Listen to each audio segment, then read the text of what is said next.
गणेश की शक्ति अगर अपने अंदर जागृत करनी है तो सबसे प्रथम जानना चाहिए कि हमें निराकार की ओर चित्त देना चाहिए, चैतन्य की ओर देना चाहिए, और चैतन्य जो हमारे अंदर से बह रहा है उसको देखना चाहिए। जिनका चैतन्य दूषित है वो यही कहेगा मुझे भूत लग गया।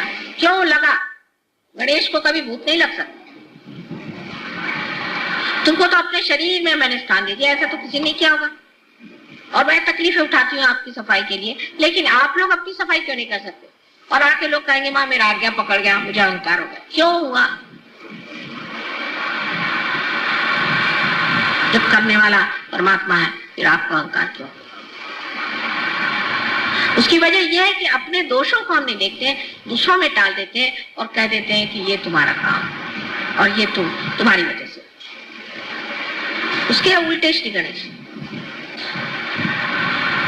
उनको पता पर चल जाए और मेरी अगर नजर उन पे नहीं हो तो सबको ठिकाने लगा दे। मैं आपसे बता दूं, इतने वो माहिर हैं, होशियार हैं, सतर्क हैं, दक्ष हैं, वो जानते हैं कि कहाँ पर कौन बैठा है, कैसे। मुझे भी सब मालूम है, ये नहीं कि मुझे नहीं मालूम, लेकिन मैं सुरक्षित रखना चाहती हूँ आपको। लेकिन वो नहीं, वो कहते हैं ऐसे बेकार लोगों को क्यों माँ के पीछे लगाना, वो तो ऐसे ठिकाना कर दे। लेकिन सबसे बड़ी चीज जो मुझे समझ नहीं आता अब भी, कि ये सब होने के बाद आपकी वाणी शुद्ध नहीं। वाणी में बहुत से लोग गालियां देते हैं, अभी भी सहयोग में चीखते हैं, चिल्लाते हैं, जोर से बोलते हैं, उसमें प्रेम माधुर्य कुछ है ही नहीं। उसका मतलब आपकी वाणी भी शुद्ध नहीं। और ऊपर से दाम्भिकता, इसे कहना चाहिए कि ढोंग करना, ऐसा दिखाना कि हम बड़े मुस्कुरा रहे हैं, हम बड़े हंस रहे हैं, बहुत ही खुश हो रहे हैं, और अंदर से तो मैं देख रही क्या कर रही स्वच्छ नहीं। वो जो असली आनंद का गांधीर्य है, उसकी चमक ही और होती है, और हमसे तो छिप नहीं सकती वो। आप कुछ भी पोत के आइए, हम पहचान जाएंगे आप कितने गहरे पानी में। लेकिन वो किस लिए? हम भी आपको क्यों परखते हैं? किस वजह से परखते हैं? इतनी मेहनत क्यों करते हैं? वजह ये चाहते हैं कि आप लोग सब चमक जाएं। लेकिन जब तक आपके मन में अपना हित ना आए, जब तक आप अपनी अंतिम लक्ष्य को पूर्ति की तरफ ध्यान न दें और फालतू चीजों में उलझे रहेंगे और उसी से मुझे तंग करते रहेंगे। मुझसे लोग आर्ग्यू करते हैं, माँ हम आपकी इतनी पूजा करते हैं तो भी ऐसे कैसे होगा? क्यों आपके अंदर कोई दोष नहीं? आप संपूर्ण हैं। ये तुम कहिए कि आप लोग पार हो गए। इस तरह की जब हम बातें सोचते हैं तब हमारा चित्त उठते जाता है ऊपर की ओर, और चैतन्य की ओर हमारे हाथ फैलाए हुए हैं। इस वक्त चैतन्य हमारे अंदर बहना शुरू हो जाता है और इतना खुश होता है वो कि चलो मेरा स्थान यहाँ मिल गया। जैसे कोई बाढ़ आ जाए, इस तरह से पूरा शरीर आलोकित हो जाता है। एक दो आदमियों को आलोकित करना तो बहुत आसान चीज है, लेकिन मैं तो चाहती हूँ कि सामूहिकता से हम लोग इस तरह से बने, क्योंकि आज उसकी जरूरत है। नहीं तो सोचे कि ये समाज कहाँ जा रहा है। एक से एक चोर उचक के बैठे हुए हैं, सारी दुनिया भर की परेशानियां लोगों को लगी हुई हैं, और इसके अलावा इतनी अनैतिकता, माने घोर घोर कलयुग है। आप अपने बच्चों को इसी में क्या चाहते हैं कि सब कर दें, या आप चाहते हैं कि कोई विशेष महान कार्य के लिए आप इस संसार में आए हैं और उस कार्य को आप करें? हो गया, आपको पैसों का प्रॉब्लम था, सॉल्व हो गया। नौकरी का प्रॉब्लम था, सॉल्व हो गया। और प्रॉब्लम्स थे, सॉल्व हो गए। आगे क्या? अभी लालच खत्म ही नहीं हो रही, और उसके लिए भी मुझे परेशान करना आसान बिल्कुल उचित नहीं। सिर्फ मुझसे प्रश्न सहयोग पे ही करने चाहिए, और कोई सा भी दूसरा प्रश्न करना गलत है। और वो भी प्रश्न बेकार में जानने के लिए बहुत सारी बातें करने की जरूरत नहीं। शांति में ही पूछने से अपने आप आपको उत्तर आ जाए। नहीं तो हर बार आपको मेरा लाउड स्पीकर लगाना पड़ेगा कि माँ ने इसमें क्या कहा, तो और में आप में क्या फर्क है। एक साहब मेरे पास आए, कहने मुझसे भगवान बोलते हैं। मैंने कहा कैसे?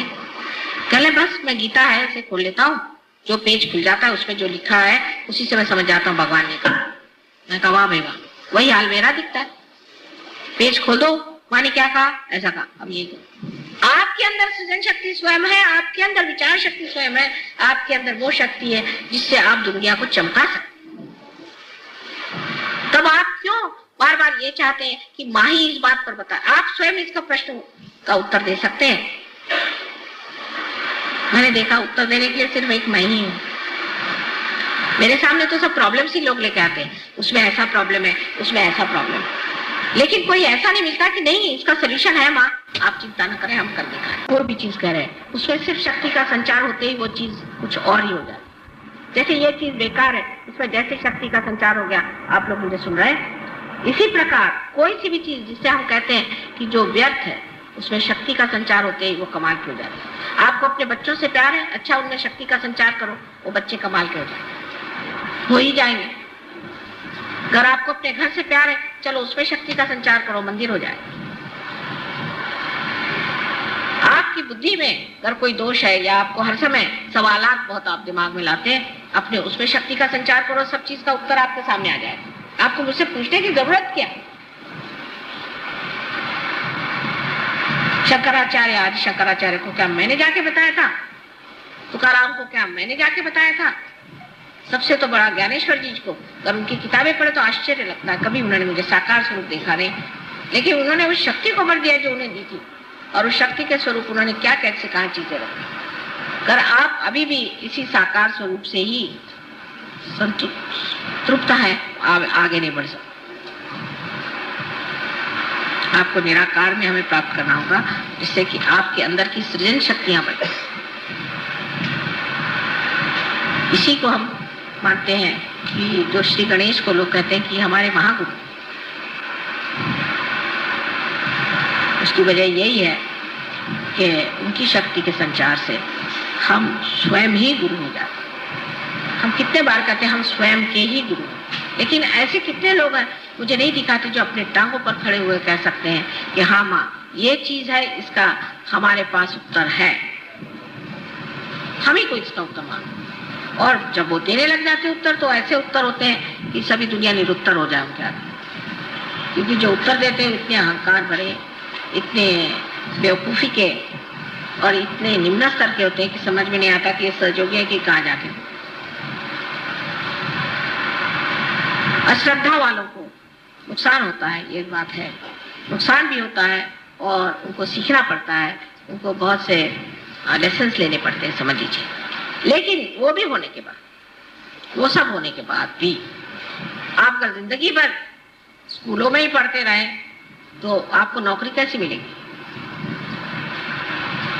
हर ईयर आप अगर फेल होते रहे तो आपको नौकरी मिल ही नहीं सकती। परमात्मा आपको क्यों अपना नौकर बनाएगा? क्योंकि आप कहते हैं प्रभु तुम मुझे अपना माध्यम बना लो। भाई वो भी तो सोचते हैं कि माध्यम किसे बनाया जाए। ऐसे डिफेक्टिव लोगों को क्या जरूरत है माध्यम बना करके हर बार आफत हो, उनकी गाड़ी नहीं चल सकती। हम उनके माध्यम बनने के लिए हमारे अंदर सारी शक्तियां हैं, हमारे अंदर जागृति है। हम उसके बारे में जितना जानते हैं कोई भी नहीं जानता था। सहस्त्रार के बारे में किसी ने लिखा तक नहीं, वो तक हम जानते हैं। सारी चीज आज हमारे सामने पुस्तक के जैसी खुली हुई है। लेकिन इसका मतलब नहीं कि पुस्तक को पढ़ने से हो जाएगा या मंत्र के कहने ही से आप शक्तिशाली नहीं हो सकते।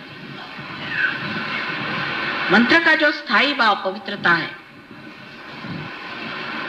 और उसकी फेंक, जिसे कहते हैं कि कहाँ नजर है, जब तक दोनों चीज में सामंजस्य नहीं आ जाए, जैसे कि हाथ में पतंग हो और उड़ान उसके ऊपर हो, इसी प्रकार जब तक आपके जीवन में ना हो कि हमारी उड़ान